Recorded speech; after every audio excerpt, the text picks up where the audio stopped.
dear friends, community leaders, other clergy, and panelists. I am Hayg Oshagan, co-chair of the Responsibility 2015 conference, and on behalf of my co-chair, Khachik Muradian, and the organizing committee, I'm honored and very pleased to welcome you and to open Responsibility 2015. The occasion for this conference is the centennial of the first genocide of the 20th century, the first of modern times, the planned, deliberate destruction of 1.5 million Armenians, a nation, by Ottoman Turkey. It has been 100 years, and these 100 years mark the start and development of an entire history, which, as we look back and look forward, can be traced to 1915. It is certainly the start of a horrible chapter in human history, of inhumanity, of holocausts, and of other mass killings and genocides. We have witnessed the Jewish Holocaust, whose perpetrators directly referenced the Armenian Genocide. There have been Cambodia, Rwanda, Bosnia, Darfur. 1915 is also the source of an entire field of scholarly research, genocide studies, with academic centers now, institutes, programs, and chairs, and renowned scholars who have advanced our understanding of the Armenian and other genocides. It is the start of international conventions asserting human dignity, freedom, and human rights, codified in treaties and agreements between nations.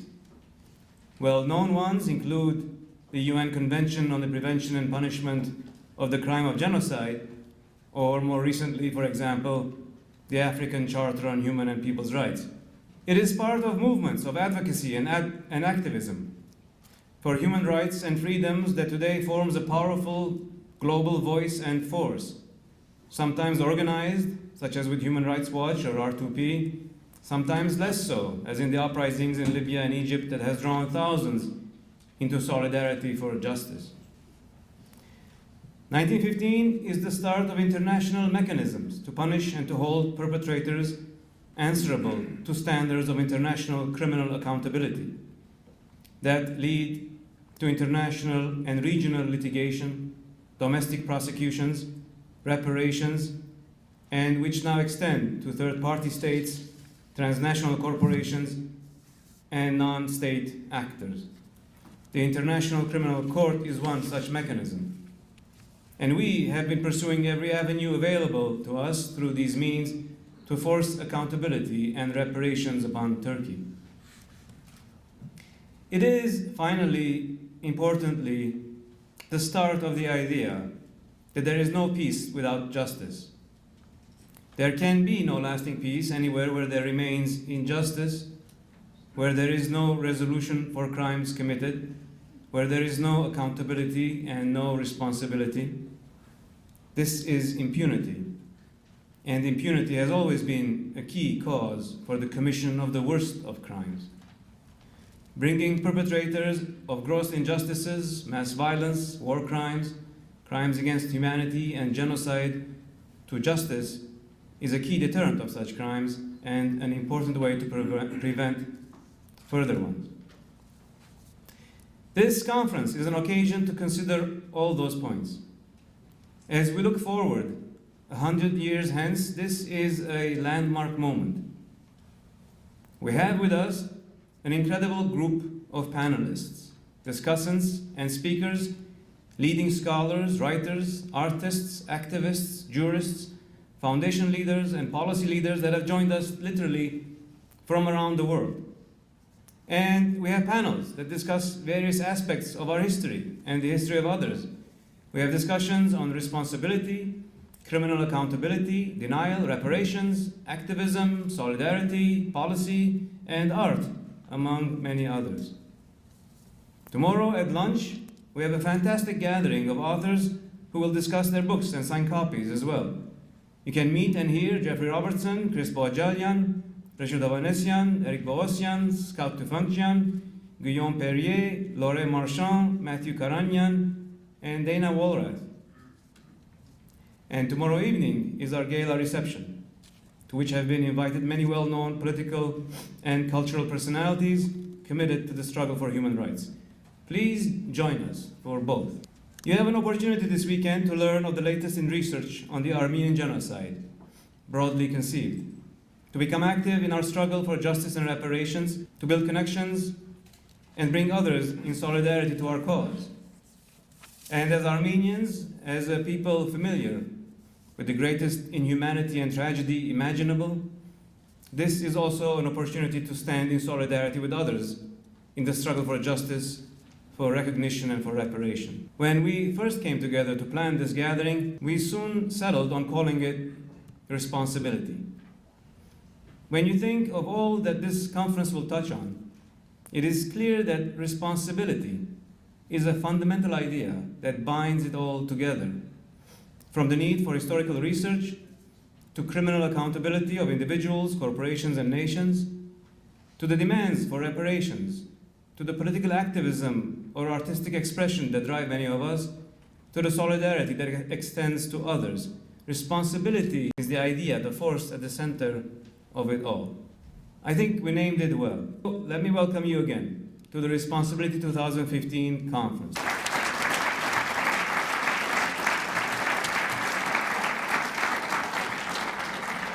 Thank you. It is my pleasure now to pass the podium to our Master of Ceremonies, Antranik Kasparian. I'm very happy to see all of you here today. The assembled gathering represents a wide cross-section of the Armenian American community, as well as accomplished members of the human rights community, academia, decision makers and opinion makers in various corridors in the US and internationally. As Hayg said, we have a very rich weekend program assembled for you. If you've looked at the programs on your seats, you know that this is not an ordinary, If you've seen the programs, then you know. This is not an ordinary conference, and it is not really an Armenian, quote-unquote, conference. Part of the purpose here is to take the Armenian genocide out of its enclosures so that it is not simply an Armenian issue, but part of a broader discourse on human rights, gender, cultural expression, and other places where power and identity intersect. That is where the Armenian genocide properly belongs and where it's properly discussed. We have here a distinguished lineup, headed, of course, by our keynote speaker, the distinguished Geoffrey Robertson. We're very delighted, Mr. Robertson, to have you here with us this evening. Before we hear Mr. Robertson's keynote address, I would like to introduce our other panelists. Discussant Hannibal Travis will open the program. Dr. Travis is professor of law at Florida International University. He teaches and conducts research in the fields of cyber law, intellectual property, antitrust, international and comparative law, as well as human rights. His works have focused on the intellectual property implications of new technologies and user-generated content, as well as antitrust law as it applies to broadband and Wi-Fi internet access markets. Professor Travis has also published widely on genocide and human rights, including a comprehensive history of physical and cultural genocide in the Middle East and North Africa.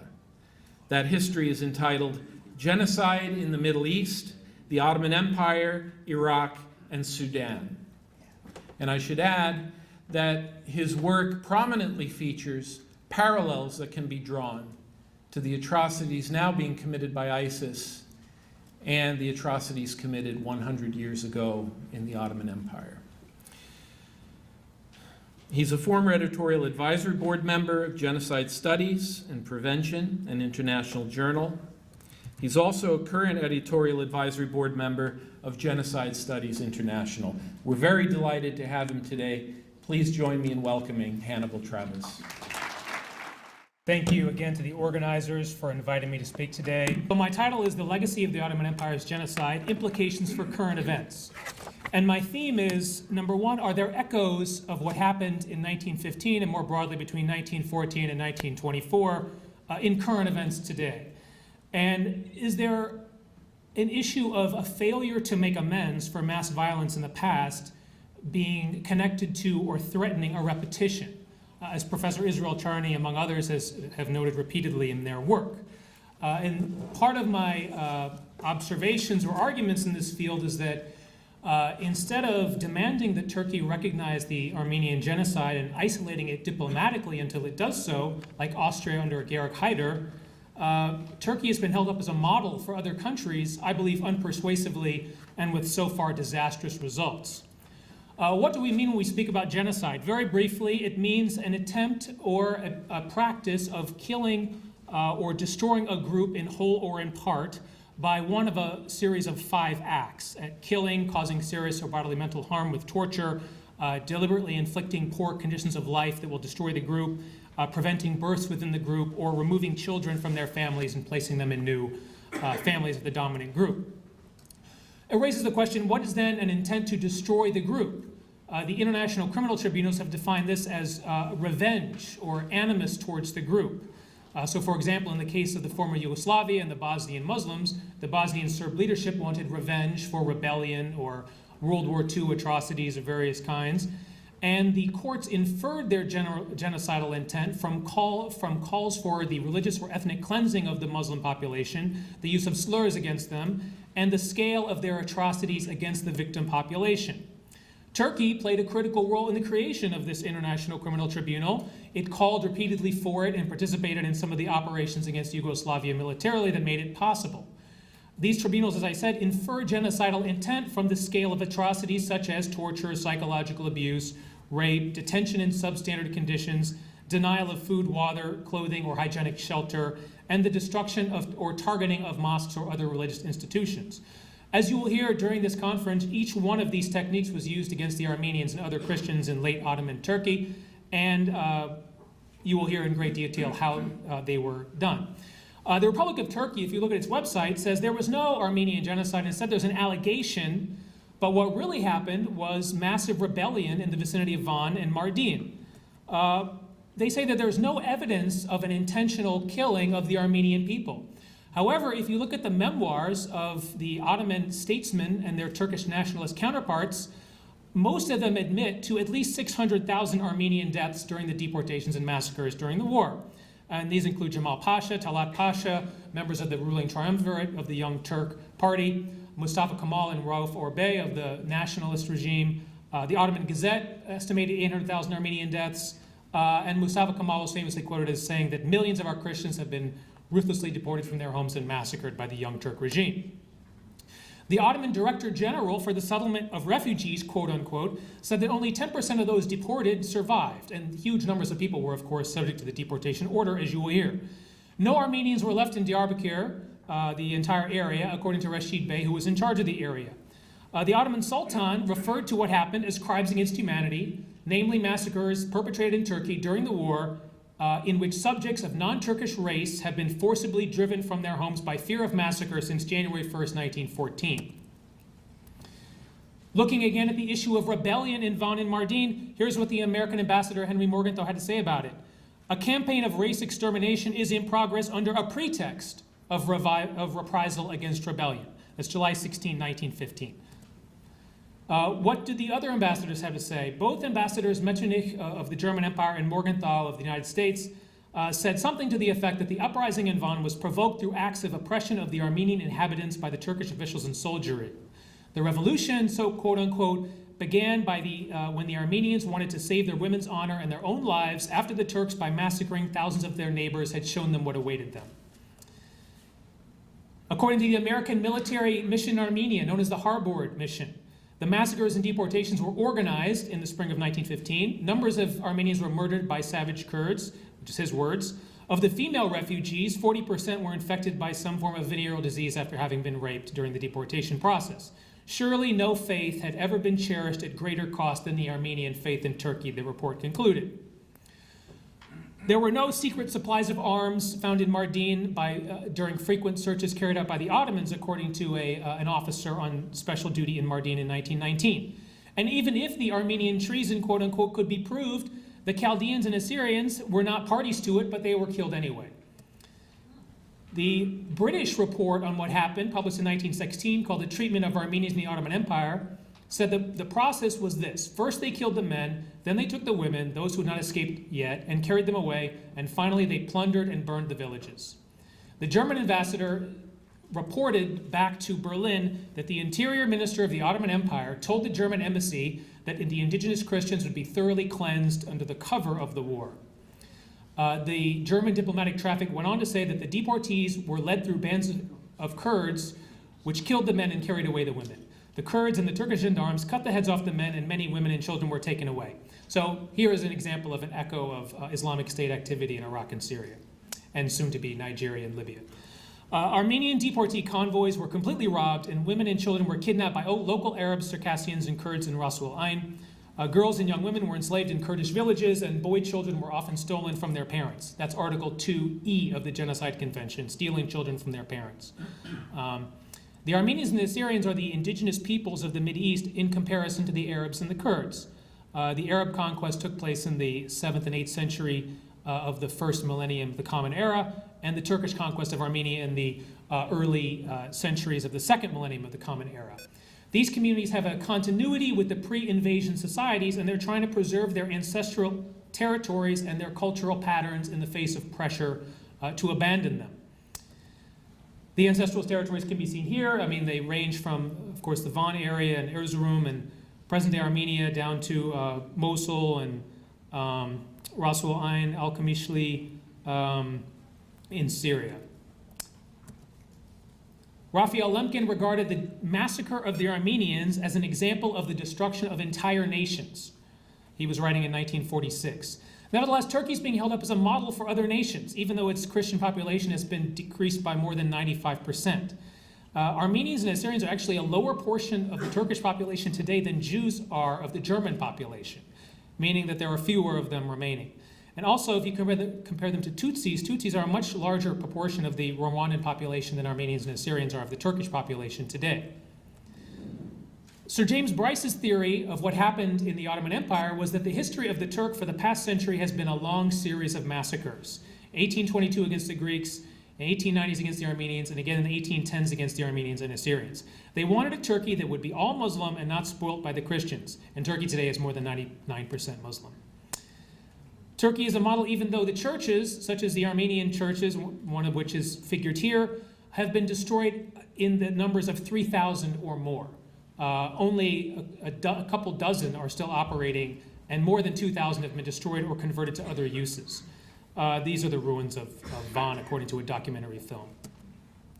Assyrian churches similarly lie in ruins. People have gone through Hakkari and taken pictures of them. This one from Koçanis.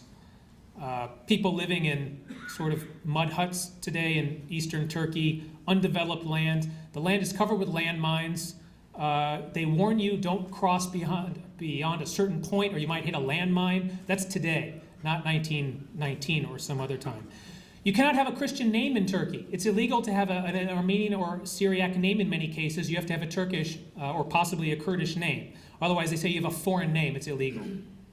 The names of the places have been changed. The cities and the towns, of course, were changed in the 1930s.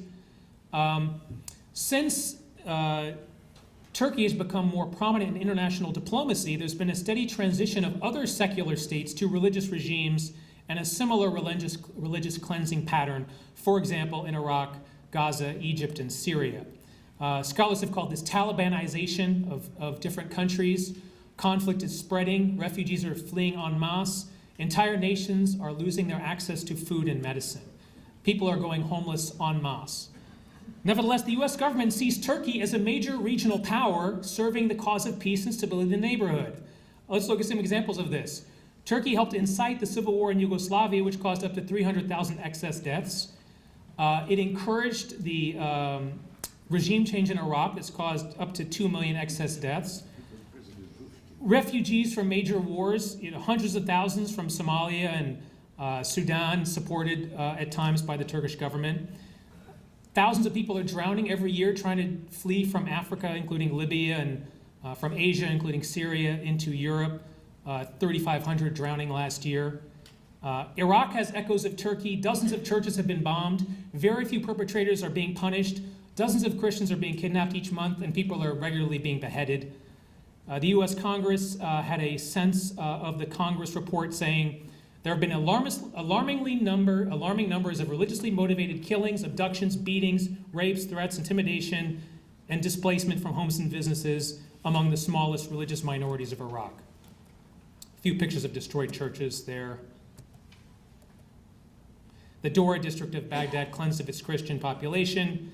You can see there's sort of an arc of conflict in the neighborhood of Turkey, going from Libya over to Iraq and up to southern Russia. Turkey helped inspire and fund the Libyan rebels during the early phases of their rebellion. And then the Libyan rebels have gone on to Syria and helped found al-Qaeda in Syria, killing hundreds and eventually thousands of Syrian security forces. It was said in January 2012 that Turkey and Jordan harbored between them 22,000 anti-government rebels. The Libyan Islamic Fighting Group fighters were the spearhead of the Syrian rebellion. They were hailed by al-Qaeda Central for this role. The Islamic State of Iraq formed in 2012. You can see here some of the sites of conflict in Syria. Examples of destroyed government buildings in Syria. In complicating move, al-Qaeda-backed Syria revolt was the headline back in 2012. The article goes on to note that Turkey is supporting the rebellion. Fighters from Iraq and rebel soldiers from the Libyan city of Misrata are crossing in from Turkey into Syria, into the Syrian war zone to join al-Qaeda. Turkish government cooperated with al-Qaeda in Syria, says former U.S. ambassador. Former U.S. Ambassador Richie Ardoni says that Turkey was allowing fighters for Jabhat al-Nusra to cross the Turkish border, so that Turkey was a conduit for aid, weapons, and volunteers headed for the Syrian rebellion. There was a powerful article by Harut Sassounian last year saying that a delegation of religious leaders from Syria came to Washington to plead for aid and support. They noted that close to half of the 65,000 Armenians have already fled the country. Their concerns were dismissed by John McCain, among others.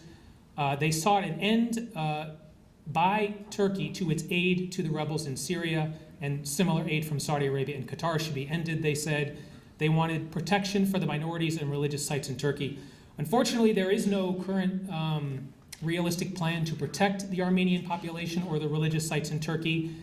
Instead, there is a policy to fund rebels who have ties to Jabhat al-Nusra. And unfortunately, my fear is that we are seeing echoes of 1915 today in 2015. Thank you for your time. I think that for a conference of this sort, a conference that is entitled Responsibility 2015, it's perfectly appropriate to have a few words from our friends at R2P, the Responsibility to Protect, which is one of the leading human rights organizations that specifically deals with and combats genocide. We have with us today Dr. Simon Adams, who's a longtime human rights activist, who's worked in a number of conflict situations, including in East Timor, South Africa, Rwanda, and Northern Ireland. He's currently the executive director of the Global Center for the Responsibility to Protect, and he's with us this evening to offer a few remarks and then to introduce our keynote speaker, Mr. Robertson. 100th anniversary of the Allied invasion of Gallipoli is, of course, almost upon us. And although we are congregated here tonight in this great American city of New York, I'm reminded of that thin line of blood that connects all Australians and New Zealanders to Gallipoli and ultimately, therefore, to Armenia. Because, of course, on the 25th of April, Anzac Day as we call it in Australia, it represents not only the most hallowed day in our military history, but I don't need to remind anyone here that the Allies, as they readied themselves to invade Gallipoli, leading politicians within the Ottoman Empire were preparing to eliminate Armenian Christians whom they considered to be collectively guilty of treason. And on the night of the 24th of April, as the Allies were preparing their invasion, the arrest of Armenian intellectuals began, and soon after, massacres, mass deportations. the genocide was underway, a genocide which of course would kill more than 1 million Armenians. 24 years later, in August 1939, as another world war approached, Adolf Hitler famously and notoriously said, "Who, after all, speaks today of the annihilation of the Armenians?" Hitler was, of course, aware that despite some very fine speeches that had been given in Paris and London or Washington in opposition to the Armenian genocide, most Turkish perpetrators escaped punishment after the First World War. And he was also trying to sort of steady the nerves of his army commanders as Nazi Germany prepared to invade Poland. But Hitler's acolytes, of course, did not escape judgment so easily. The horrors of World War II and of Auschwitz not only led to the Nuremberg trials, they inspired the formation of the United Nations. And after 1945, there was a broad consensus that the stark slogan of concentration camp survivors, "Never again," must be turned into a reality. Regrettably, the reality, of course, of the second half of the 20th century was not how much we did to make never again a reality, but how little. From the killing fields of Cambodia to Rwanda to Bosnia, mass atrocity crimes were generally met with international diplomatic passivity. Deadlocked and immobilized by the Cold War, the United Nations proved incompetent or impotent in the face of monstrous human rights challenges. And nor did the new millennium start much better. The barren wastelands of Darfur, I think, provided another stain upon our collective conscience. But there have been some changes, important changes, significant changes. The responsibility to protect, known more commonly by its annoyingly cute UN abbreviation of R2P, was unanimously adopted at the UN's World Summit in 2005, the largest single gathering of heads of state and government in human history.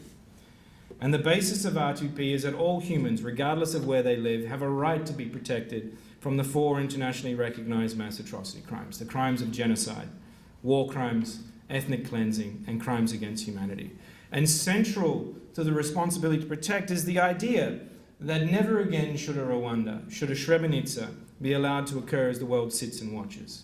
We know that hate speech, words, ideas can incite people to kill. But good ideas backed by meaningful action can also save lives. And in short, I think the responsibility to protect demands an end to amnesia and impunity, which is why I'm especially glad to be standing here in front of you today. I'm currently Executive Director, as was said, of the Global Centre for the Responsibility to Protect, and on a day-to-day basis, we work with the UN Security Council and UN member states to ensure that the international community protects vulnerable civilians from the machetes, from the death squads, from the mass graves. And in the 4 years I've been at the Global Centre, we've had to deal with the civil war in Syria, ongoing atrocities in the Democratic Republic of the Congo, hate speech and ethnic cleansing of Rohingya in Burma, crimes against humanity in Darfur, South Kordofan, Blue Nile in Sudan, large-scale war crimes in South Sudan, and of course the developing threat posed by Boko Haram in Nigeria and ISIS in Iraq, just to mention a few. We've had some practical successes, but it's the catastrophic failures that, of course, always linger in one's memory and haunt your conscience. But what, you may well ask yourself, does all of this have to do with the 100th anniversary of the Armenian Genocide? Crimes against humanity are called such because no matter who you are and where you are from, these crimes diminish us all. They are literally an offense against our common humanity. And in the same way, I believe that the contemporary denial of genocide is not only an offense against the dead, but encourages future potential perpetrators. History cuts both ways. Impunity begets impunity, but international justice can be contagious. And this is not, in my opinion, a question of Armenia versus Turkey. This is a question of historical truth. Which brings me to tonight's speaker. The Czech author Milan Kundera once wrote that the struggle of man against power is the struggle of memory against forgetting. And I think it's fair to say that Geoffrey has spent his life and dedicated his immense intellectual talents to winning the battle of memory against forgetting. He is without doubt one of the most successful and inspiring human rights lawyers alive today. He has been a counsel in many landmark cases in constitutional, criminal and media law in the courts of Britain and the Commonwealth. He makes frequent appearances in the European Court of Human Rights. Almost all his cases are historic, but they include helping to prosecute General Pinochet of Chile, and helping to defend Julian Assange of WikiLeaks and Salman Rushdie, to just mention a few. He's also served as a UN appeal judge at its War Crimes Court in Sierra Leone. He's the author of several groundbreaking books. These include Crimes Against Humanity, The Struggle for Global Justice, published by Penguin, and a memoir, The Justice Game, which has sold over 100,000 copies. I actually just bought one on Amazon today, so it's 100,001, I'm happy to report, Geoffrey. My favourite of his books is actually one of the lesser-known ones, The Tyrannicide Brief, the story of how Oliver Cromwell's lawyers produced the first trial of a head of state, that of Charles I, and it traces the career of the courageous radical barrister who devised a way to end the impunity of sovereigns who declare war on their own people. And you can see why I'm particularly interested in that book. He's also the founder of the Doty Street Chambers, the UK's leading human rights practice. He is here tonight in part because of his latest book, An Inconvenient Genocide, which is a devastating critique of the use and the abuse of history by those who would deny the reality of the Armenian Genocide 100 years ago. And of course, Geoffrey and Amal Clooney recently represented Armenia at the European Court of Human Rights. He's an implacable enemy of denialism and a champion of human rights. And for a man who needs no introduction, I've already given a very lengthy one. So without any further ado, let us release Geoffrey from his chair, bring him to the lectern. Ladies and gentlemen, the indomitable and indelible Geoffrey Robertson.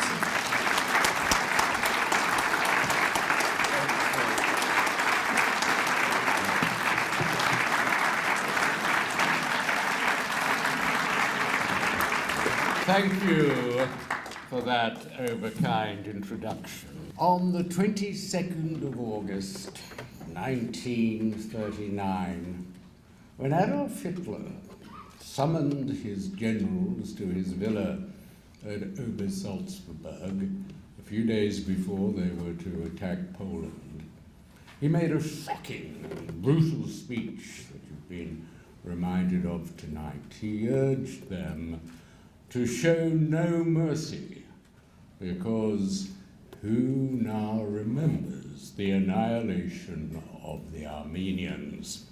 And they went into Poland. You may have seen on films the Blitzkrieg, you will have read of the killings of the Jews, believing that, like the killers of the Armenians 20 years before, they would have impunity, the very same impunity that has covered the perpetrators of the Armenian genocide for rounding up the intellectuals and community leaders on the 24th of April and later, killing the able-bodied men either in labor battalions or at the beginning of the conscription period, able-bodied men meaning boys over the age of 12, and forcing the deportation of the old men, the women, and the children. They may not have used gas ovens like the Nazis, but they used death squads and starvation and typhus and concentration camps in places we've only heard of today because they're occupied by ISIS, places beyond Aleppo. And they tried to destroy Armenians as Christians. Many of them were killed to cries of Allah Akbar, but eliminate the Armenian problem, the Armenian question, as Talat, the main perpetrator, put it to Morgenthau, the American ambassador. And they passed laws. We have the best evidence. We've got the laws that they passed in 1915. First, the deportation laws to force the Armenians, all those in Western Armenia near the Russian border, out of their homes and their lands and their churches. And then we have the appropriation laws that were passed later to ensure that they would never come back to those homes and lands and churches because they were occupied or destroyed. And they were called, in one of the great euphemisms of genocide, it was called the law of abandoned property. Property was not abandoned. They were forced out and forced to their death. There is, as you've been told, this interesting historic link between the landing at Gallipoli on the 25th and the beginning of the genocide by the rounding up of the intellectuals in Constantinople, which is now, of course, Istanbul, on the 24th. On the 24th, my relative, grand-uncle, was huddling in a boat, a British-Australian boat, about to land at Gallipoli the next day. He did land. I don't think he lasted more than 24 hours. He was shot in Sniper's Alley by a Turkish soldier. And I asked myself, and I wrote the book because I asked myself this question: what do we owe to those who were killed in war, like my granduncle, and those who were killed under cover of war in a war crime? My uncle, Piper Bill Robertson, who played the bagpipes, had volunteered to fight, and he was killed lawfully by a Turkish soldier defending his own land. And I don't think that we owe him any special mourning a century on, other than a sadness at the futility of war and perhaps an anger at the politicians of the period, those stiff-necked and stupid political leaders who took their countries to war and refused for 4 years to have a peace agreement despite the massive carnage. But the 1 million or so Armenians who died as a result of those massacres and deportation were in any view victims of a crime against humanity. So should they be remembered a century on just as victims of war, like my granduncle? Or do they have a special claim on our memory and on our thinking of how to avoid such atrocities in future? Of course, this has become a hot political topic. Here in America, Barack Obama in 2008, as he was campaigning to be president, said, I quote, "The Armenian genocide is a widely documented fact supported by an overwhelming body of historical evidence. The facts are undeniable. Elect me as president and I will recognize the Armenian genocide." As you know, he reneged. He refers to it. He doesn't use the G word as president. He refers to it every 24th of April as Medjurgen, the Armenian word that means a great catastrophe to Armenians, but nothing to most Americans. He does say, somewhat elliptically, quote, "I've already said what my opinion is on what happened in 1915. It has not changed." So if you want his opinion on what happened, you have to Google his 2008 speech to find his opinion that it was genocide. It's a word he dares not utter for fear of reprisals from Turkey, closing the spy bases of the airfields currently being used by NATO.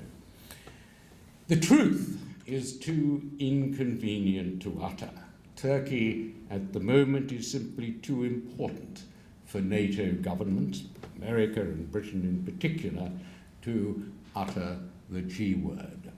In Britain, which was the first to condemn the genocide in 1915, before Raphael Lemkin had even coined the word, Britain, France, and Russia declared it a crime against humanity. Actually, the British draft said crime against Christendom, and it was the Russians who pointed out that we weren't all Christians and changed it to crime against humanity.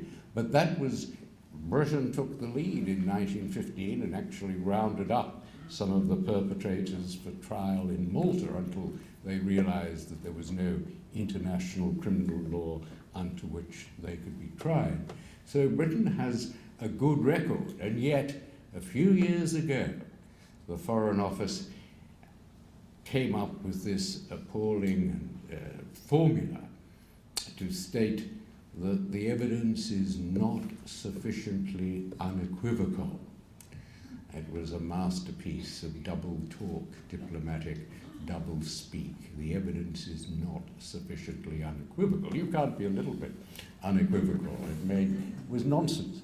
And I, in writing, this also stimulated me to take a look at what was behind this change. And I dug up, using our Freedom of Information Act in Britain, some fascinating memoranda to explain it. The memoranda said Turkey is neuralgic, which is a very good word, neuralgic, exactly what it is, on this subject. Our formula is unethical. But, I quote, given the importance of our political, strategic and commercial relations with Turkey, this is the only feasible option. So there you have genocide equivocation in the two major nations in NATO.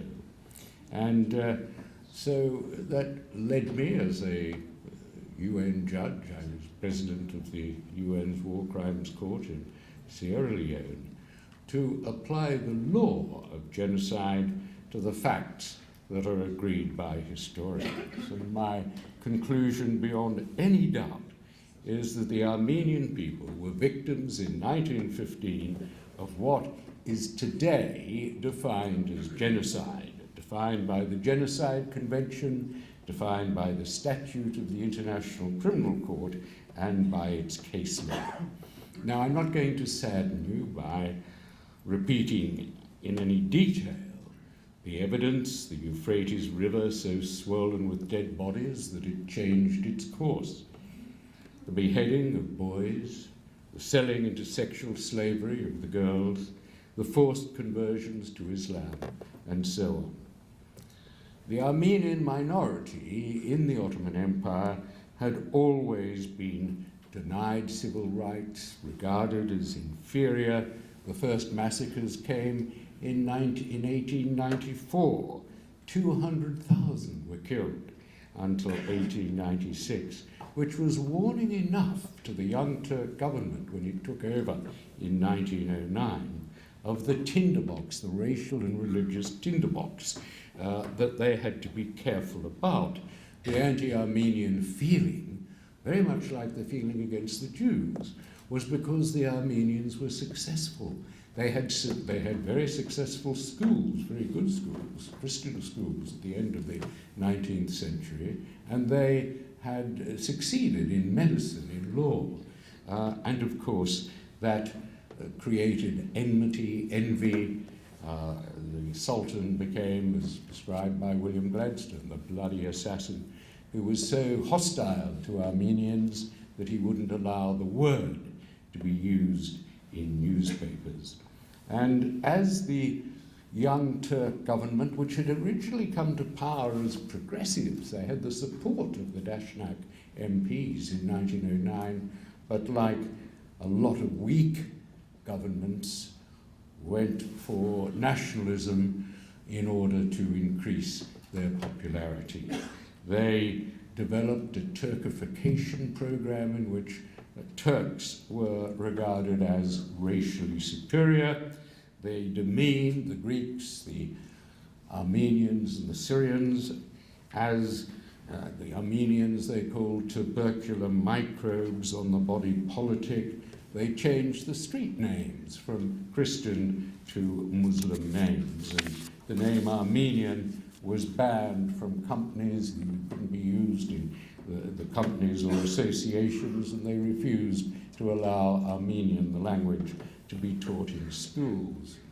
And even at the outset of war, and they decided to declare war against the Allies and on the side of Germany is very opportunistically.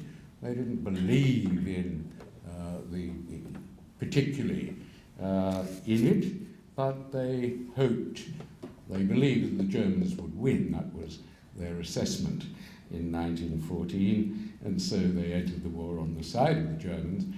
But when they got their tame imam to issue a fatwa, and he did, against all Christians, he had to add a codicil to it saying excluding Germans. So that was how they entered the war, and then with the boats off the Dardanelles, they began the roundup of the intellectuals, putting men in army labor battalions and massacring them, and beginning with the deportation laws. Now, the deportation laws talked of, as the Turkish government website talks even today, not of deportation, although that's the translation of the law, but merely of relocation. Relocation to the Syrian desert en route. The majority of them died en route from no medicine, lack of food, or marauding bands of Kurds, or they died in the concentration camps beyond Aleppo from typhus and dysentery. And then came the laws that expropriated their property as abandoned, which was another euphemism for confiscation. And it's very interesting to compare the Adolf Eichmann's minute of the Wannsee Conference, which was, as it were, the blueprint for this destruction of the Jews, and the language that's used even today on the Turkish government website. This idea, they talked of the evacuation of the Jews to the east because of wartime necessity, just as the Young Turk government talked of relocating the Armenians because of wartime necessity. As both governments knew, they were being transported. The Armenians, mainly on foot, transported to their deaths.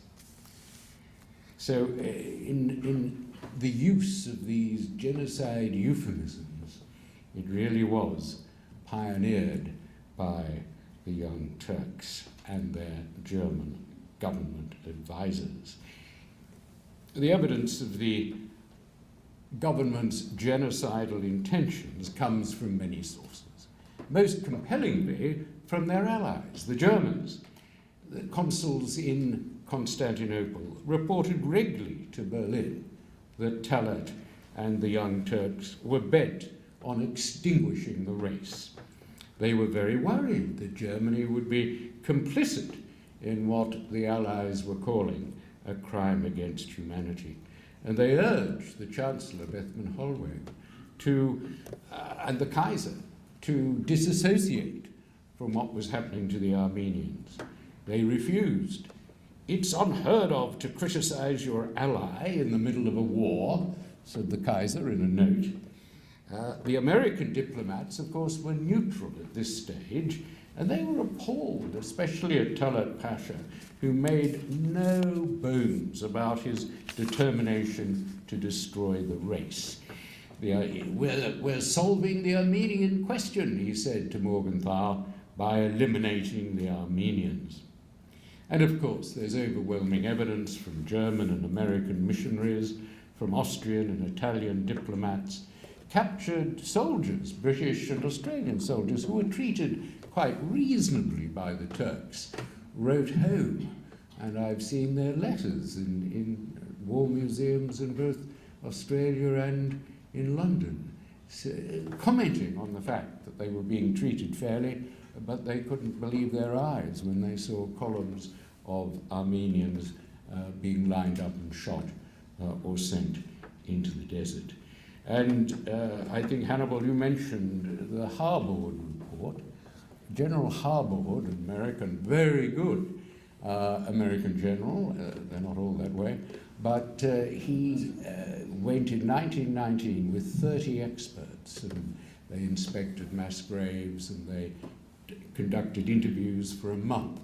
And his conclusion at the end was that this was, I quote, the most colossal crime of all the ages, this wholesale attempt on a race. And I think that's a very good description of genocide, the wholesale attempt on a race.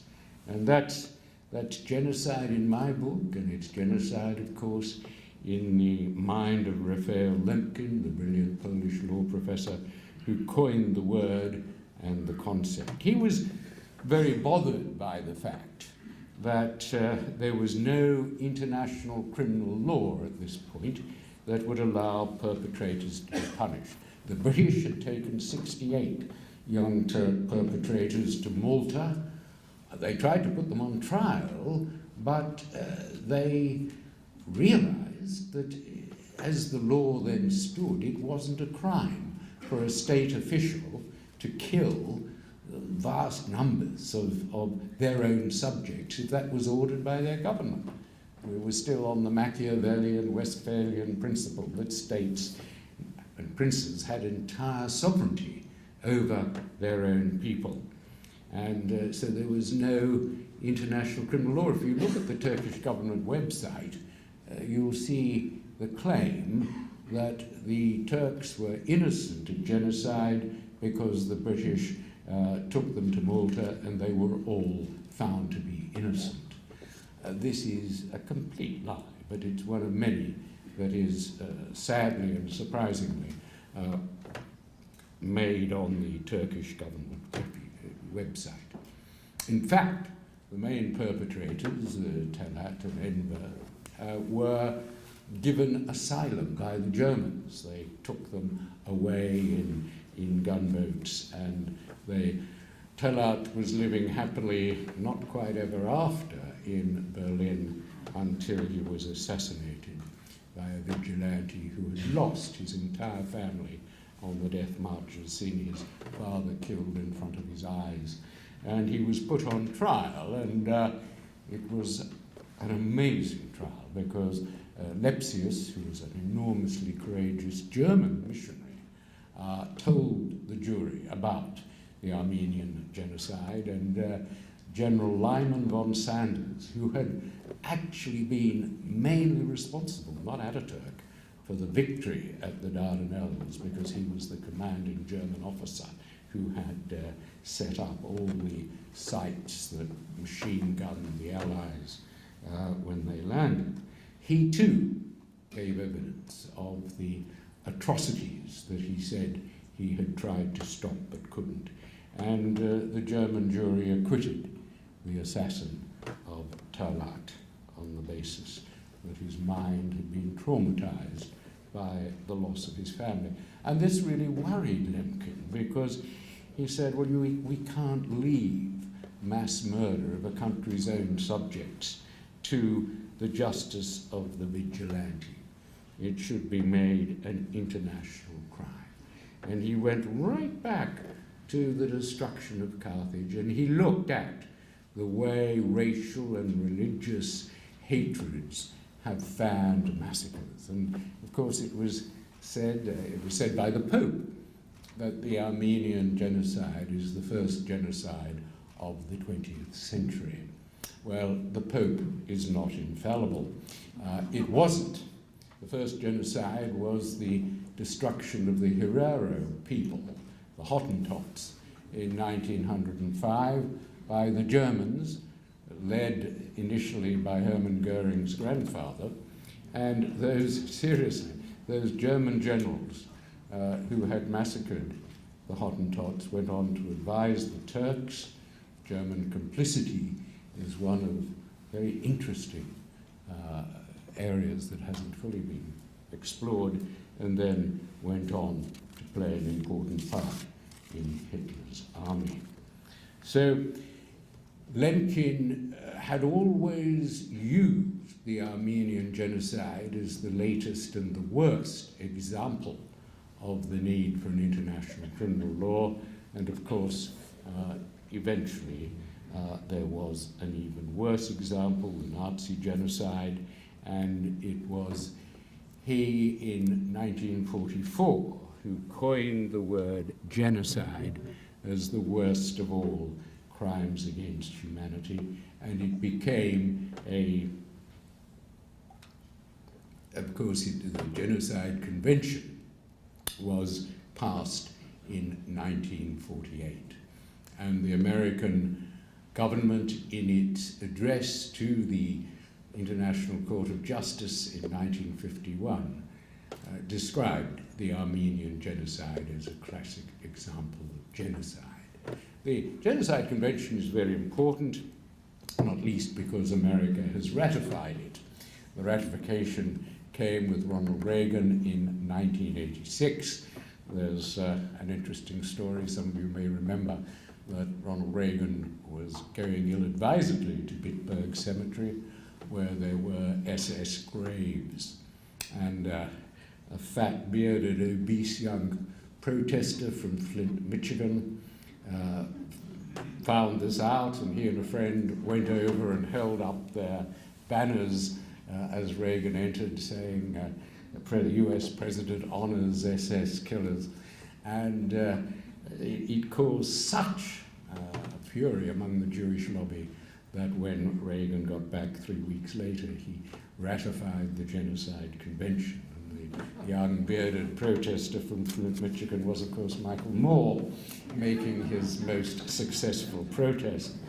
But so it is important to understand that under the Genocide Convention, you don't have to kill the whole race to be guilty of genocide. President Erdogan keeps saying, well, it couldn't have been genocide because there are still Armenians living in Turkey. That is entirely wrong. You have to be out to kill, I think, a significant proportion. Sometimes the ICJ suggests it's a substantial proportion. But in a very important decision, the International Court of Justice ruled that the killings at Srebrenica were genocide.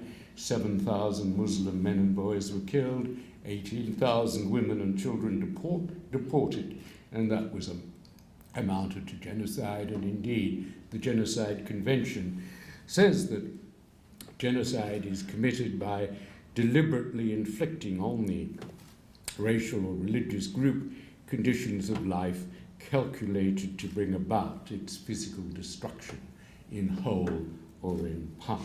And that is exactly what happened to the Armenians in 1915.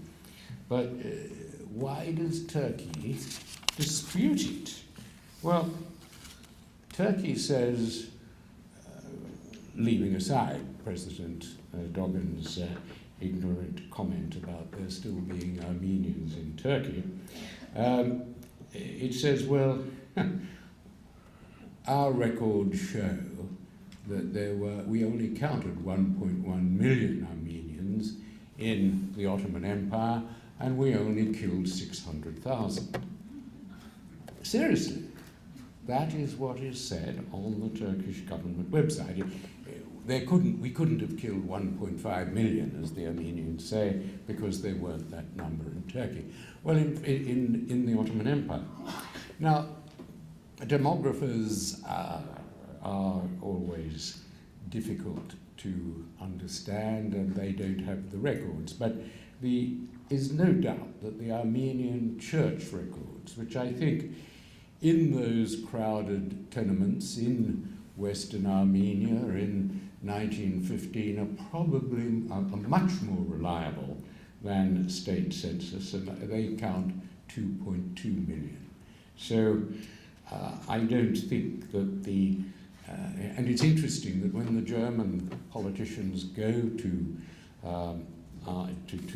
the Ottoman Empire in 1915, they are told the figure of 1.5 million deaths.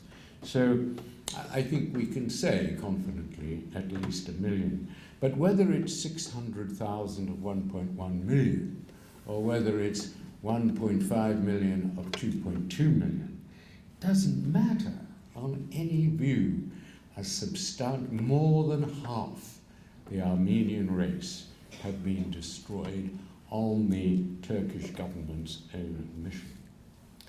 Then, of course, the major defense is that these relocations, as they euphemistically call them, were needed because of military necessity.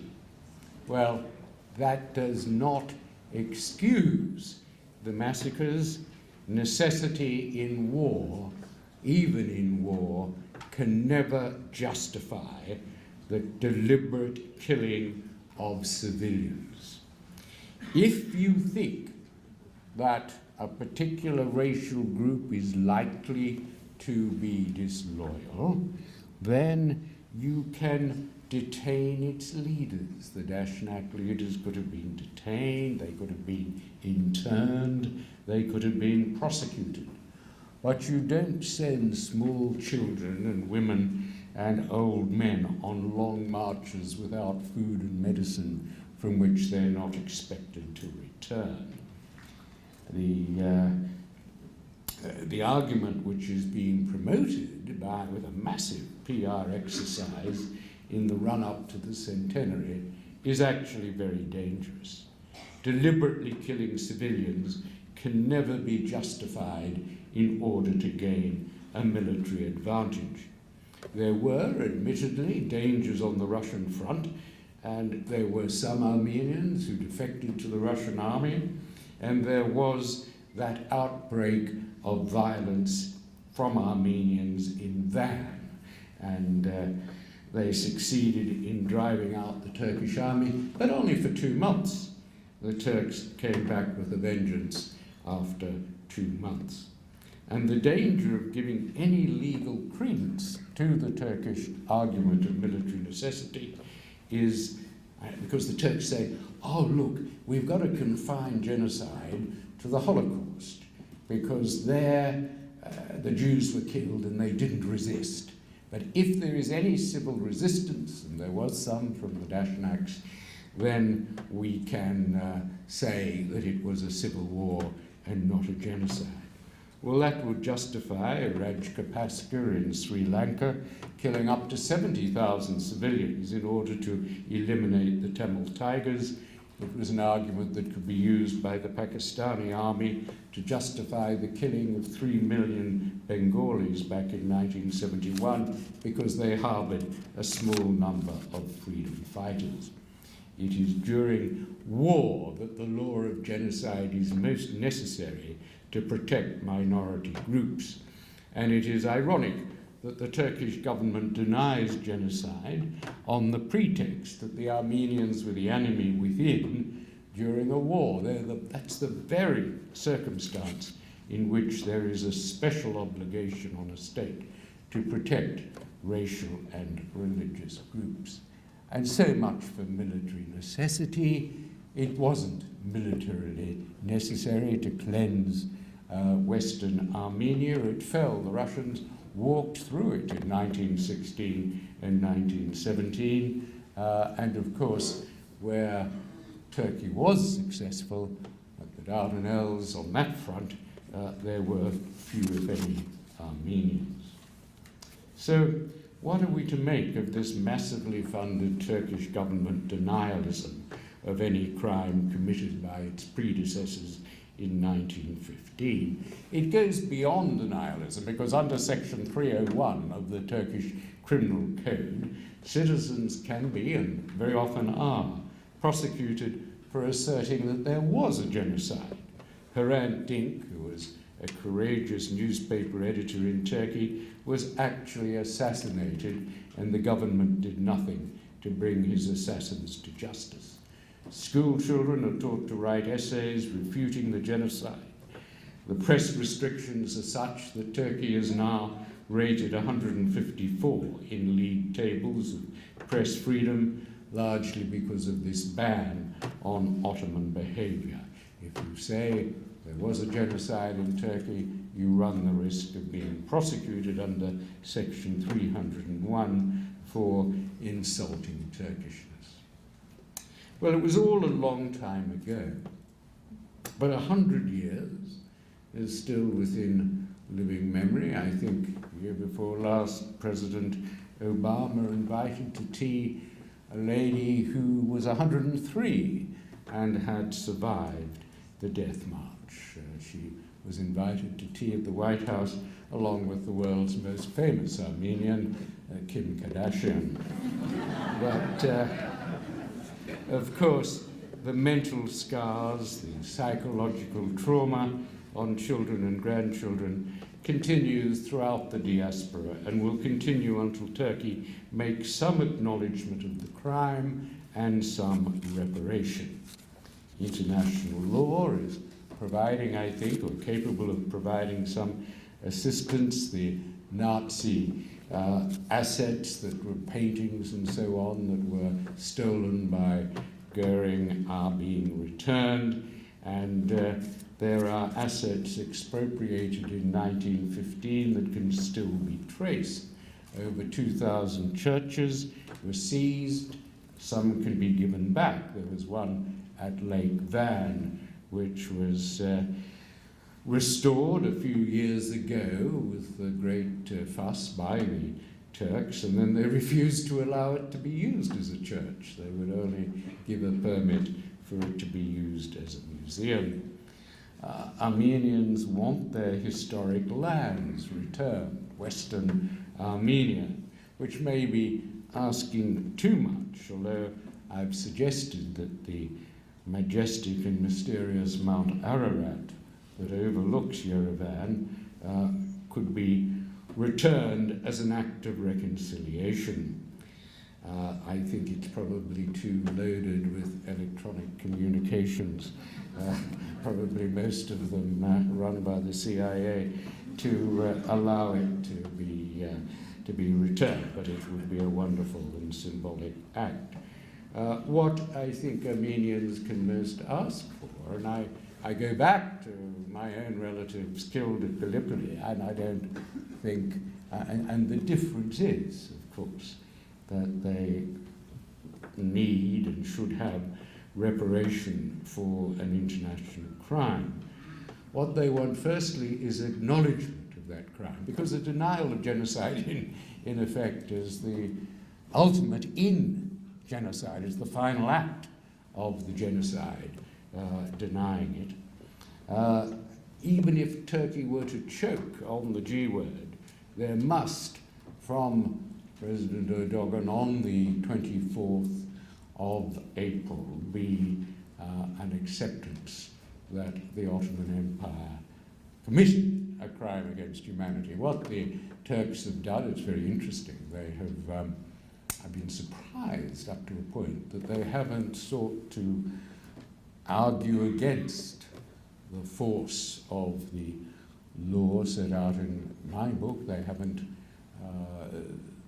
presented their paid propagandist professors from the Ataturk chair at Princeton and other such unbiased places to put up any other. What they've done is to have a massive event that they hope will drown out the remembrance of the Armenian genocide on the 24th and 25th of April. They've invited every world leader, and some, including Prince Charles and his sons, are going, the prime ministers of Australia and New Zealand, possibly of Britain, although I think he's too involved in the election campaign, will go to Gallipoli, and so there will be a diversion, a massive diversion. That is the Turkish hope, that they can avoid any mention of the Armenian genocide because they will have this massive diversionary ceremony at Gallipoli. They always had their remembrance of Gallipoli on the 18th of March, which is when they started fortifying the Dardanelles. But for this year, they've moved it to the 24th of April in the hope that of drowning out the noise from Yerevan. But what should happen is a recognition by President Erdogan of at least a crime against humanity, genocide, of course, being the worst. And there's no conceivable legal argument that what happened, the massacres and deportations, did not amount to that. And Turkey must drop its outrageous claim that the 1915 events did not amount to genocide and amounted to nothing at all, as if military necessity can justify the marching of hundreds of thousands, whether it's 600,000 or 800,000, as the Turks accept, of civilians to their death.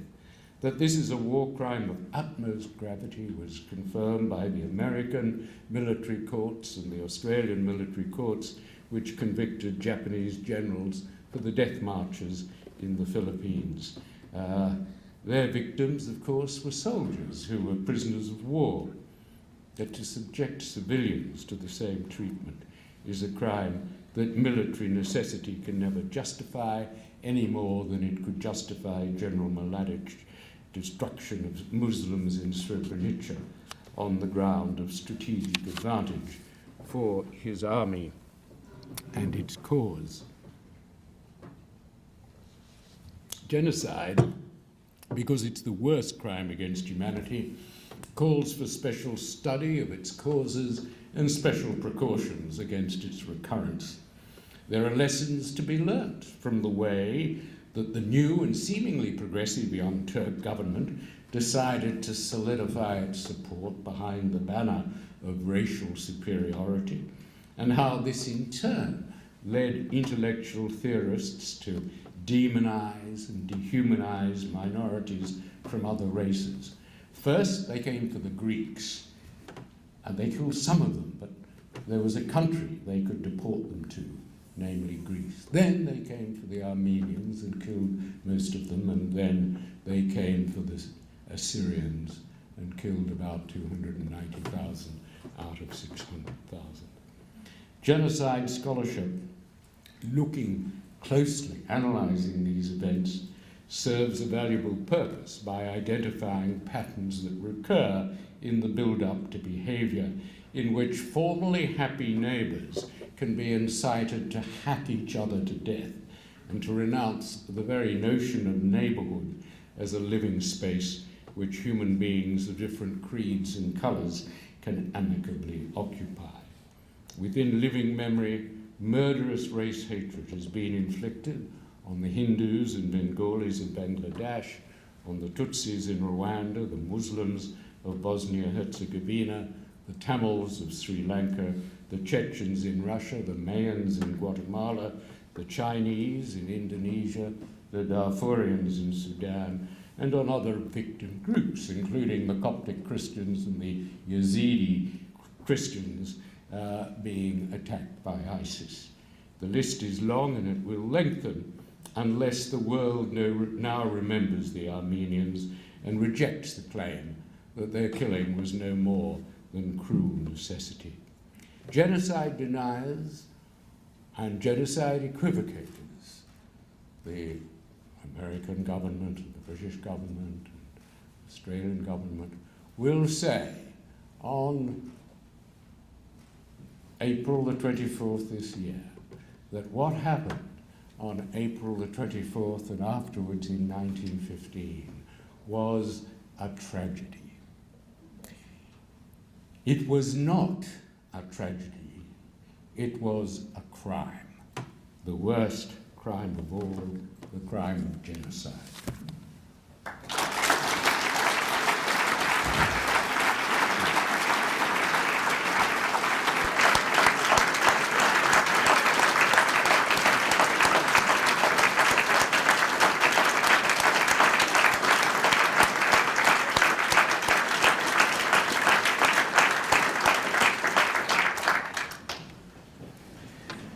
Thank you very much. At this time, we'll take a limited number of questions from the audience. I need not caution you. Dr. Robertson, you said that the government, Turkish government, did nothing to the killer of Hrant Dink. You could not be more wrong. Hrant Dink's killer is in jail. Not only the killer is in jail, but his perpetrators are also taken to court for questioning. I don't really know if they are also in jail or not by now.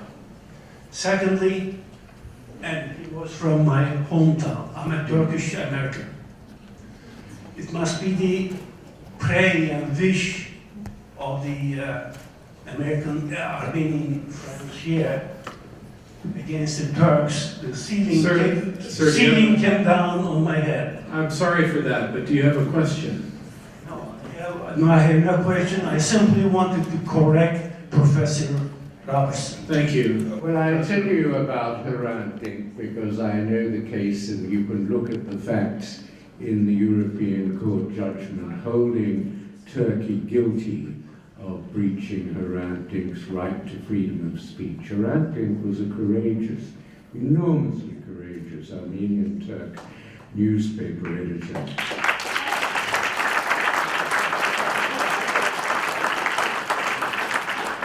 And he wrote an article about the problems between Armenians and Turks in dealing with genocide. He was a very liberal man. He was opposed. He said famously that he would go to France and get himself arrested for denying the genocide, just as he was being prosecuted under Section 301 for suggesting that it had been committed. So he was a liberal, and he was an intellectual, and he was prosecuted under Section 301 for insulting Turkishness. And the judges found him guilty. The prosecutor was reluctant to proceed. He was killed because his protection was withdrawn. You can read all about it in the European Court judgment. It says that it held Turkey liable because basically they left him open to be killed, and his prosecution under Section 301 was a breach of the freedom of expression guarantee that is in the European Convention. Thank you, Dr. Robertson. Dr. Robertson, are you at all familiar with the award that Woodrow Wilson, the borders that were defined by Woodrow Wilson, United States Congress? Yeah. To what extent do you think that has been the standard? But in 1915, the Allies promised the Armenians that they would punish the Turks. It was a solemn promise for what they called a crime against humanity. And the British started to honor that promise by taking the 68 perpetrators they could find to Malta. What happened there was that the Russians lost interest because of the Bolshevik Revolution. The French saw commercial prospects in Turkey. Ataturk strengthened his hold over the weak liberal government in Turkey, and by 1922-23 was in a position to offer commercial and particularly oil contracts to the French. So they bottled out. The Americans, the Harbord Commission had in 1919 established the truth. There had been a remarkable American support for the orphans of Armenia, but at Versailles, the side treaty was the Treaty of Sevres, and that promised accord, it promised retribution, it promised reparation. But the rise of Ataturk meant that the European governments went to water, led by France, and the Treaty of Lausanne, in effect, gave amnesties to all the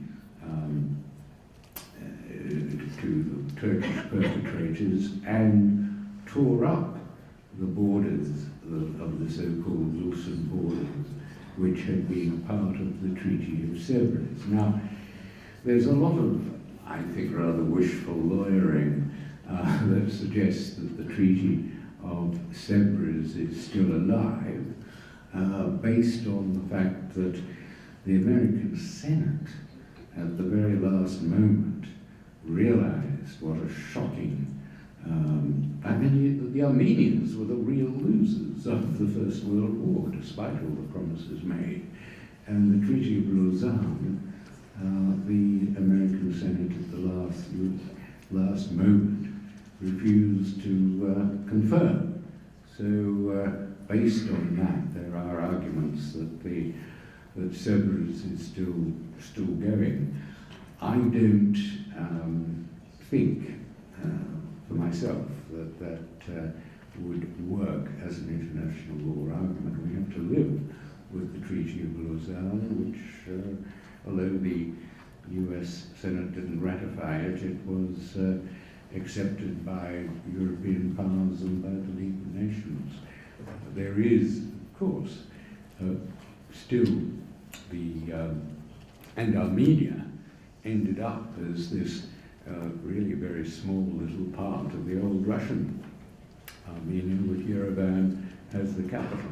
It was a dreadful reneging on promises, but it's very late now to think of carving out a large slab of Turkey in an area where the Armenian population was never much more than 30 or 40%, but I think that nonetheless far better to begin with claims for Armenian property that was seized. I just want to know, what is your opinion on why Turkey attacked the Armenians and committed genocide if the Armenians were so successful in Turkey? Why didn't Turkey support them so that the Armenians could help? Well, I would attribute to governments, and the Turkish government in particular, an intelligence and a rationality that governments don't have. Governments like to get re-elected, and if they can pander to the majority of the population, they will. We'll vote them in and support them. And that's one of the downsides of democracy, which Winston Churchill said is the worst form of government, except for all the others. And I think that when people are successful and they come from a particular race, their neighbours start to feel a bit malicious about them, or that people of that race have got better schools, they get better education, and they become doctors and lawyers, and they make more money.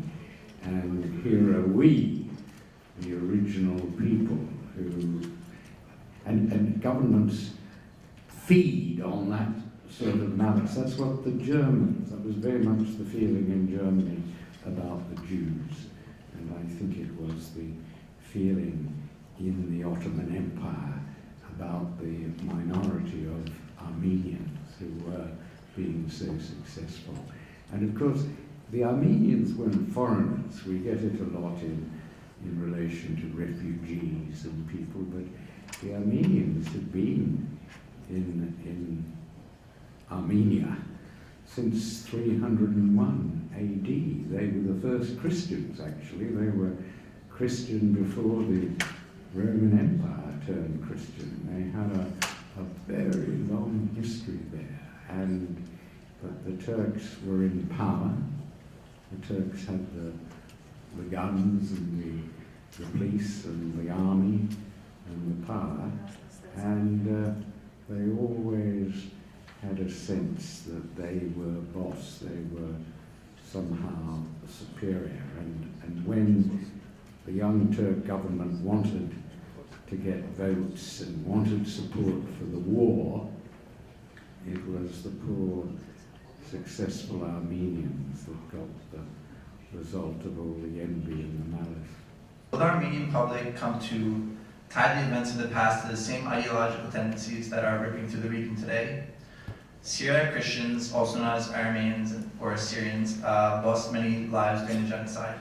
Having no nation to call our own, while having its social fabric and collective memory destroyed, we only have 100 years later been able to reflect and move forward. I've been to Rwanda. I've seen in 20 years how much they've moved on, and my great-grandparents lost 13 out of 15 in their family. And I just wanted to say plausible deniability is key to their strategy today as it was then. How can we all tear down that curtain? Thank you. If Perinçek today denied the Armenian genocide or declared the Armenian genocide as an international lie, would you have advised SAA, Swiss Armenian Association, to take Perinçek to the courts? Any other questions? That's all. I think we'll take those two.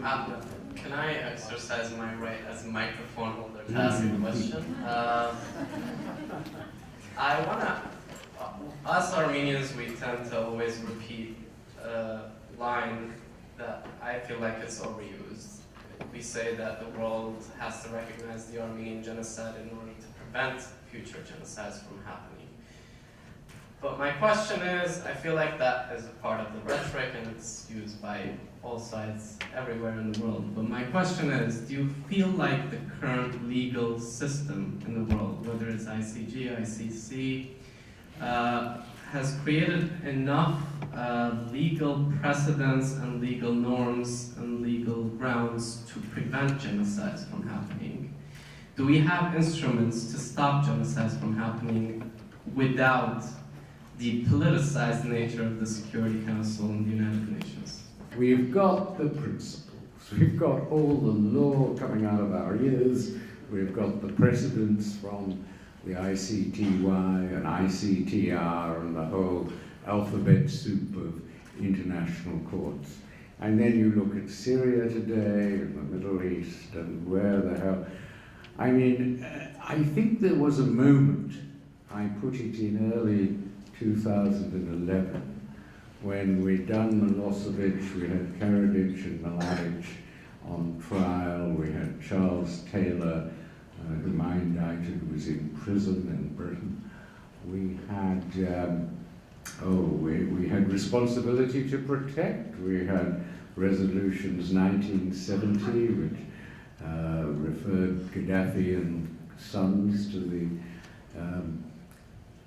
International Criminal Court prosecutor. We had 1973, resolution number 1973, which authorized NATO to use all necessary means to remove him. It seemed like responsibility to protect. It seemed like international legal system had an enforcement mechanism attached to it. I mean, that was the problem with all the good conventions that were passed in 1948 and afterwards, the Convention Against Torture, the Convention Against Apartheid, the Convention Against Racism, the Convention for Children, and so on. There was someone looking at the killing fields of Rwanda in '93 who said, "The road to hell is paved with good conventions." And it did see, by 2011, you had those brave young Syrians on the street of Damascus with the banner, "El-Assad to the Hague." And we failed them. Look at them now, they're all dead. 100,000 are dead. The Security Council should, when Assad started killing those protesters, maybe a few months in, when he had only a couple of thousand deaths on his plate, we should then have referred him to the ICC. There was a vote a few months ago in which Britain and France and even the United States tried to get him referred to the ICC, and Russia and China vetoed it. So, yeah, the answer is we came a distance, but after 2011, we have genocide now occurring, and we have a Syrian situation that international law seems incapable of dealing with. Yes, but I think there are still grounds for optimism because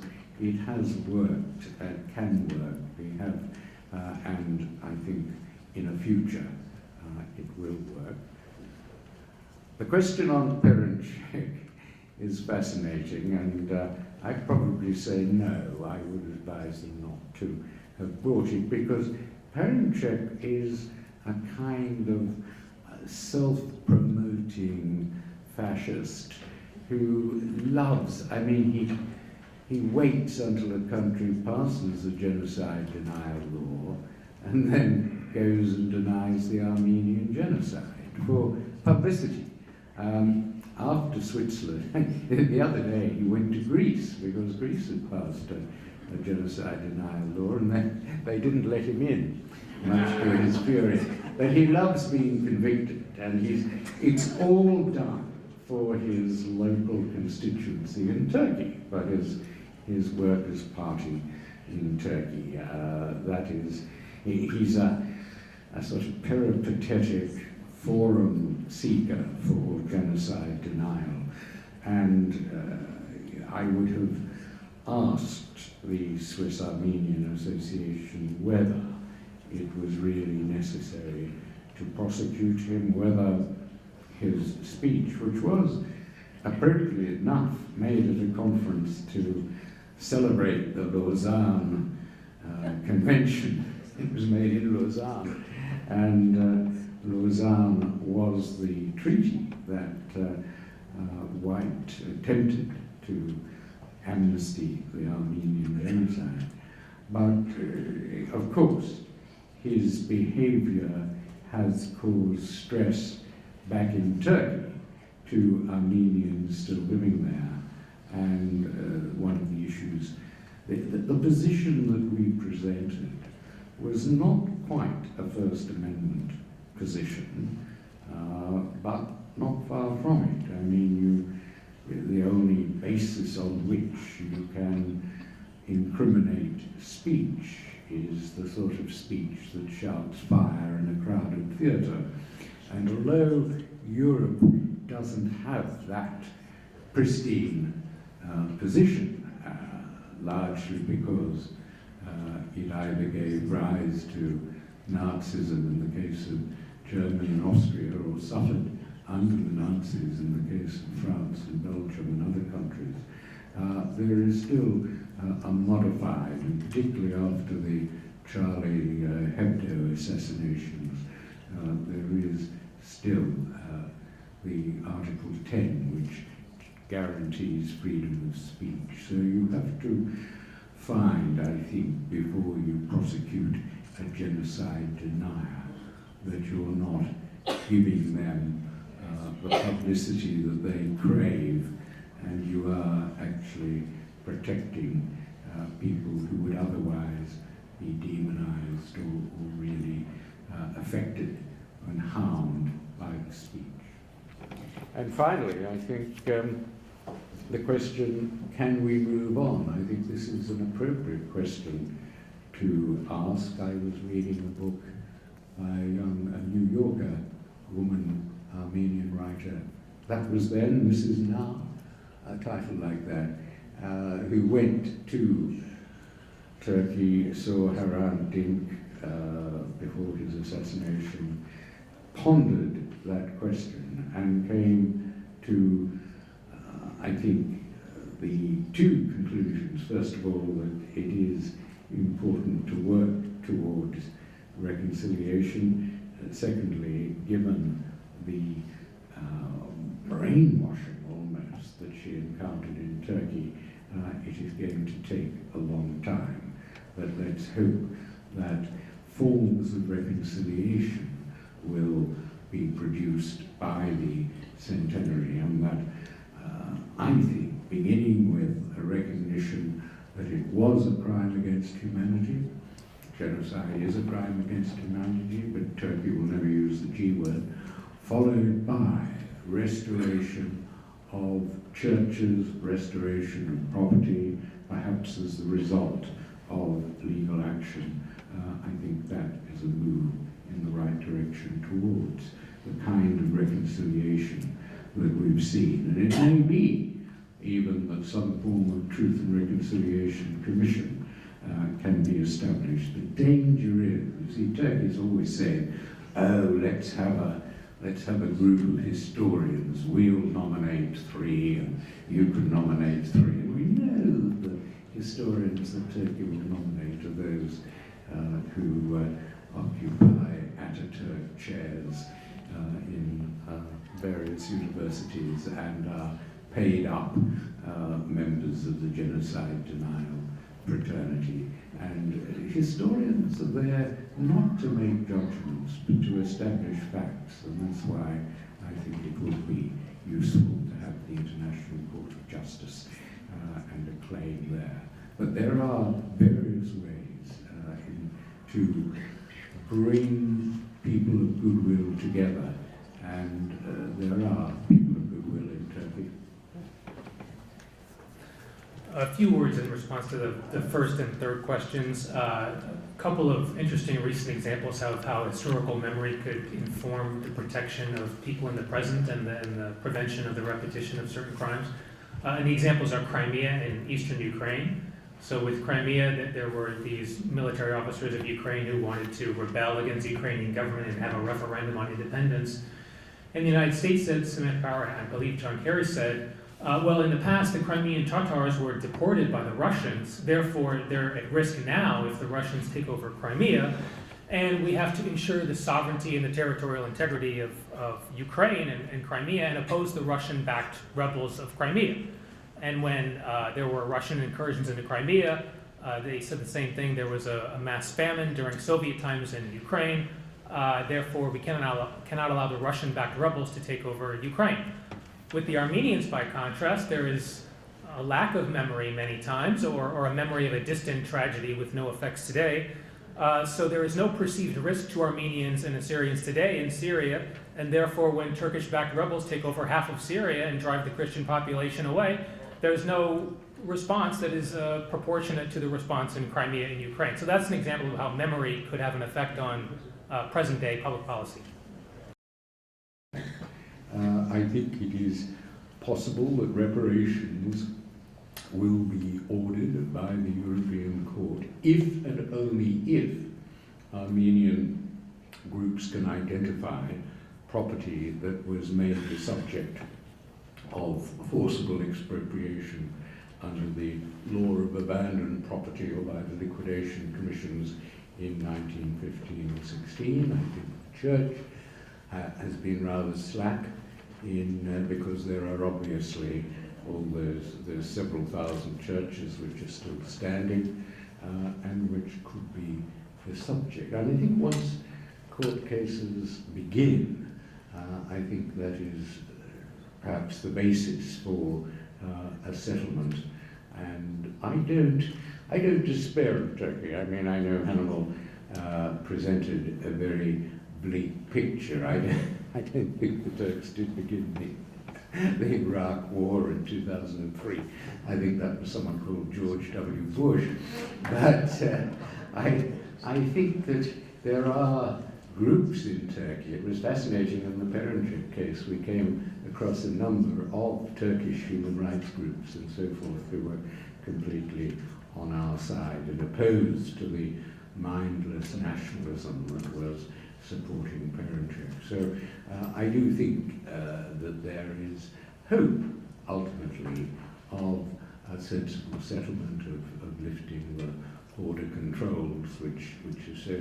I mean, Turkey has always made conditions on rapprochement with Armenia.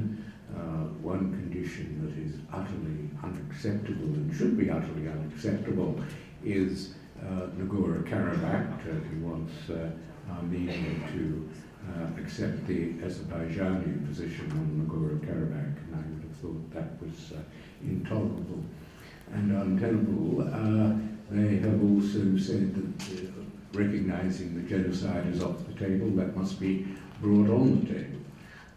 They've also said that land claims are off the table, and I think if they can be properly evidenced, they should be brought on the table. And so that is the position, and at the moment, as we, a few weeks to go before the genocide memorials on the 100th anniversary, Turkey is keeping very quiet, but I think it does have that big diversion planned. You'll see it happening on the 24th.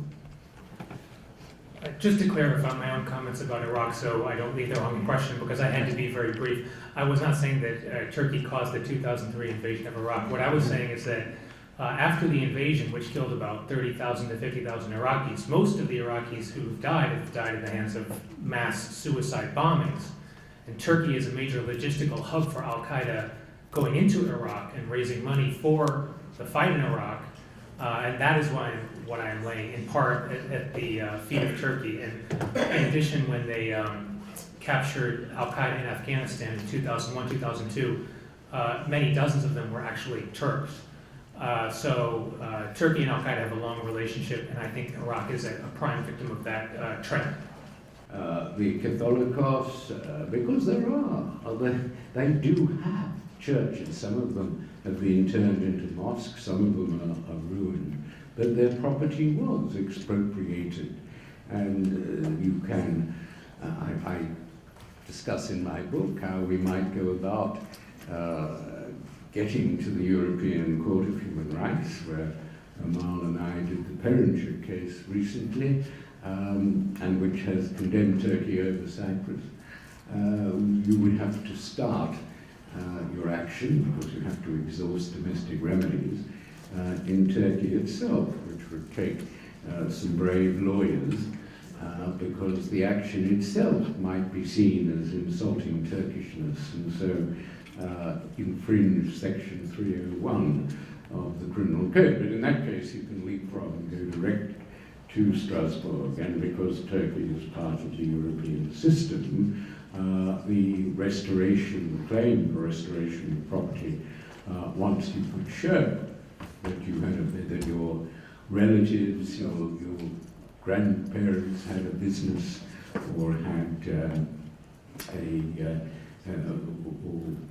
some had a home, whatever, that was caught by the liquidation commissions in 1916 under the Abandoned Property Act, then I think you can make a claim, and I think that can be forced through Europe. And we must remember that Turkey is going through an economically bad period, is desperately necessary, wants to become a member of the European Union. It will not be allowed to become a member of the European Union unless it acknowledges in some appropriate form the genocide. So there are possibilities there that I would urge the Armenians to take up. There are also a question of Article 9. I mentioned Article 9 of the Genocide Convention that enables cases to be brought before the International Court of Justice. And that there's recently been a decision a few weeks ago that Croatia was entitled to bring questions of genocide to the International Court of Justice. But I won't go on because I'm going to get very legalistic about that. And, I'm happy to talk to lawyers. But I think all I will say is that there are unexplored areas. I know in California you've done something on the insurance policies, which were actually mentioned in the Talat in his discussions with Morgenthau, boasted about how he wanted to get hold of all the insurance policies. And in California there were some settlements that were successful until the American government came in with a Turkey protective attempt to end. And I think the courts decided in the end that this was a matter for foreign policy. So there are areas outside America where claims can be made. Other questions? Yes, in the back. Yes. Yes, with your hand raised.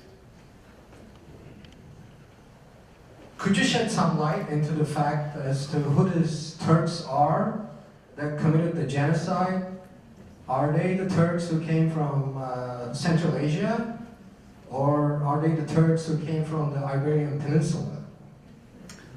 I think that the Turks who predominantly ordered the genocide were the young Turks, the leaders, Talat Pasha, Enver Pasha, and so on, and their intellectual advisors, and it was their governors to whom they gave orders, very often oral orders, to ensure that the Armenians were being killed. A few governors refused, and they were replaced. There was one governor who was so excessive in carrying out that he was killing all the Christians he could find, and the Germans really got very upset at this, and there was a minor fight between them. It was the only time that Germans actually acted on their knowledge, this governor who'd gone overboard.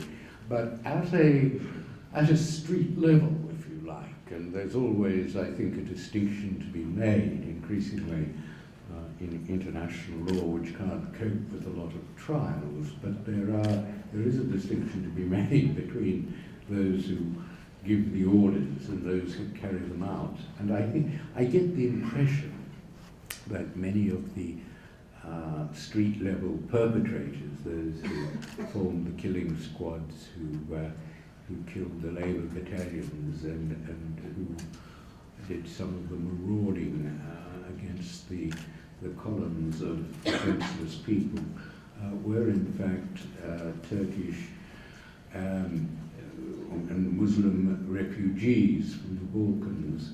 The Balkans fell as part of the Ottoman Empire in 1913, and there was a great need for housing of these refugees, over 1 million of them from the Balkans, and they were the ones who tended to be put in the houses of the Armenians, the so-called abandoned property, and they've been accused of doing a lot of the street killing.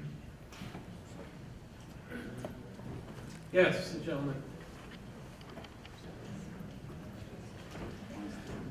Well, join me once again, Geoffrey Robertson, Hannibal Travis. Thank you very much. Thank you so much for this fascinating lecture. It was informative, it was eye-opening, but perhaps for me as Armenian, it was very emotional.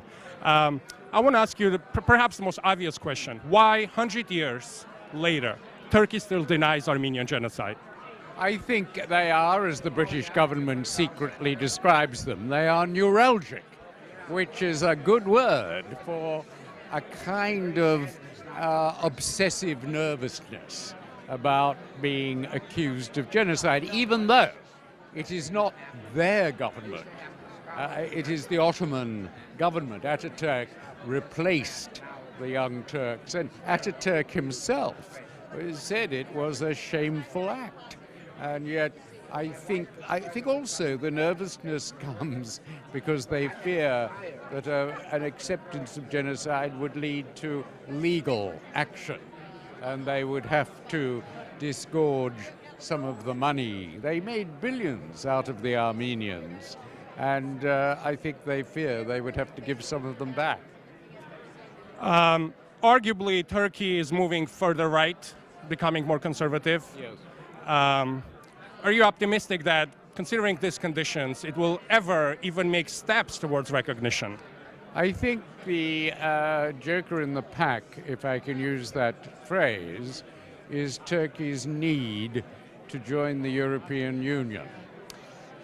its economic state is poor and getting poorer. It makes a lot of sense for it to become a member. It will not be allowed membership unless it makes some recompense for the genocide, firstly by acknowledging it. So I see some hope in that future down the line. I would hope that there is some movement in a few weeks' time on the 24th. I think President Erdogan has to say something about it, and were he even to acknowledge a crime against humanity, which of course it was, there's no debate about that, but if he were to acknowledge that, that would be a start, because he wouldn't be actually using the G word, but he would be accepting that the crimes committed were within the class that genocide is one genus of. Just continuing on the same thought, after assassination of Hrant Dink, hundreds of thousands of Turks came out and said, we are Armenians. Do you think this is a trend as far as the population of Turkey goes, changing their perception? Well, I think there is a lot of unrest in Turkey, and a lot of young people, in particular the Gezi Park demonstrations, are showing that they are moral and they are prepared to criticize their predecessors. And this whole obsession about denying genocide is something that they no longer are prepared to put up with. So yes, we are all Armenians was a reflection of the real horror and distaste at the killing of Hrant Dink. So I think there is hope for Turkey. From a legal point, could you quickly just talk to me about three certain points? One is recognition of Armenian genocide, second, return of Armenian lands, and third, of the property. Well, it seems to me that by current definition, by the definition of genocide in the Genocide Convention, what happened to the Armenian, to most of the Armenian race were killed. And that is the killing of a substantial proportion of the population because they were Armenians. And that is genocide. The second question was... Land. Land. Perhaps the most complicated question. Yes, I think that those relatives, descendants of people who can trace their land that was expropriated in 1915 We'll have an argument. will have a good argument, and the churches too. I mean, there were over 2,000 churches. Many of them were destroyed, but some of them are still standing. And they seem to me they should start proceedings for their return. And money? Money, well, reparations in money terms are controversial. There was money given to a lot of the Jews as a result of actions that have been taken against Swiss banks and so on. And some of the victims' relatives refused to take it. They thought it was belittling. But I guess money is the settlement that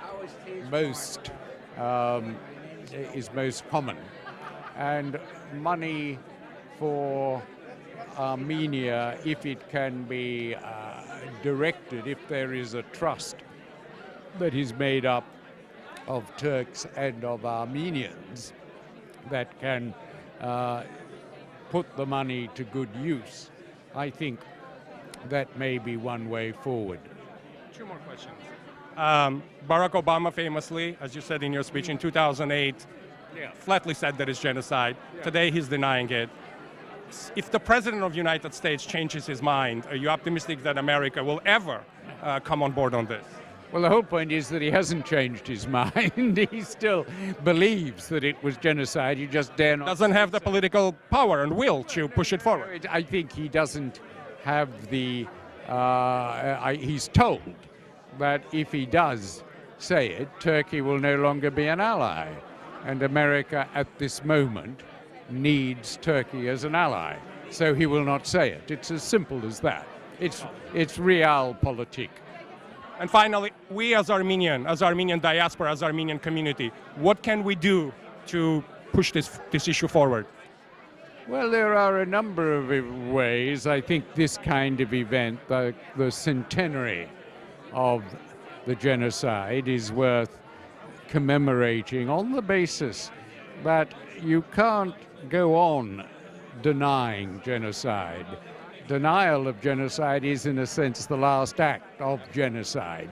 So I think it's essential to bring Turkey at least to the recognition that what happened was a crime against humanity, and then we can start talking Turkey, as it were, about the appropriate ways of having a form of reparation, because although there were 6 million, 10 million killed in the First World War, 95% of them were killed in war legally. The Armenians were killed illegally, as there is civilians, women and children were marched to their death, and that's a crime. It's not a tragedy, it's a crime, and crimes need some form of justice. And finally, in your heart, are you optimistic that recognition will be achieved? Oh, I think so eventually. At least recognition that it was a crime against humanity, because Turkey can't rationally deny it. Thank you so much. In your presentation, you spoke about current involvement of Turkey in conflict both in Iraq and in Syria. Of course, Kasab is a case in point because we are speaking about Armenians, we are speaking about Armenian population that live there and in essence has been completely destroyed. Do you think, what's the level of involvement on Turkey in it, if there is any? There were reports at the time by television and in Congress that Islamic State fighters had crossed from Turkey into Syria and had attacked Kasab, so that they had been surrounded in Kasab and that the Armenians therefore had to flee. There were conflicting reports about the number of dead, and Turkey denied that anybody had entered from the Turkish side, but I think the evidence is pretty clear that there was entry from the Turkish side. As with Kobani, there was similar evidence. Given the fact that this horrific tragedy has been politicized, it's becoming a political theater, and especially the major powers are looking out for their own interest in respect of their relationship with Turkey. Are you optimistic that countries like the United States will ever recognize the existence of genocide? Well, the United States has already recognized the Armenian genocide, in my view, in the brief to the World Court in 1951, the Eisenhower administration, the Carter administration by the direct words of Jimmy Carter, printed, I think, in the Department of State Dispatch, the Reagan administration in a proclamation. So that, and then plus the writings of Ambassador Morgenthau and Consul Jackson from Aleppo and other American writers who didn't use the term genocide, but they described all the intention and acts that you need. So whether Congress adds another recognition on top of that, it may matter somewhat as political pressure on contemporary Turkey because it's more recent, but really there's nothing additional that you would need to persuade me or a reasonable scholar that there was an Armenian genocide from the perspective of the United States officials. Arguably, the Turkey is moving further right and becoming more conservative given its government. That certainly does not help our cause. Are you optimistic that there will be a shift? And will there be any external pressures that can be applied to Turkey for that shift to happen? There are pressures in terms of human rights laws that would restrict trade if certain standards were not met, but these laws are often waived. So the president has the authority to waive many of these laws, so that the pressure is not applied. Europe also has certain standards for being part of the Council of Europe or other organizations. So for example, when Austria elected a leader who wanted to minimize Nazi crimes, Austria was for a time suspended from participation in the European Union. Severe. So theoretically, Turkey could be suspended from international organizations because the level of its denial or the time frame becomes unacceptable to these organizations.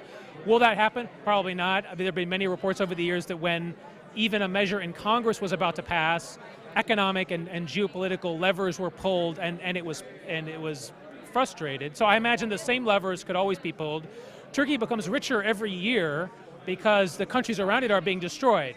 Armenia is very poor. They don't have access to world trade like other nations. Iraq is largely in ruins, or many of its cities at least. Syria is largely in ruins. So a lot of trade has to go through Turkey. And therefore commercial ties with the East, through the critical straits, have to go through Turkey, and nations and blocks of nations are hesitant, therefore, to exercise human rights pressure on the government.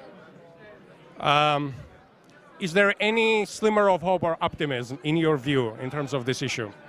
There is some liberalization inside Turkey with respect to the Kurds using their language, Kurdish politicians becoming mayor of city, recognizing the Armenian genocide at a city level, at a municipality level, a place like Diyarbakir.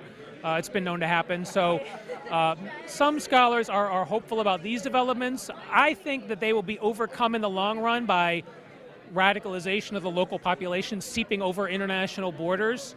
We've already seen reports of people feeling threatened or being threatened inside Turkey for being opposed to Islamic State activity. So while there have been liberalization from the federal level, there's also been radicalization or a deterioration in other local areas. So I'm not entirely optimistic about it. Thank you so much.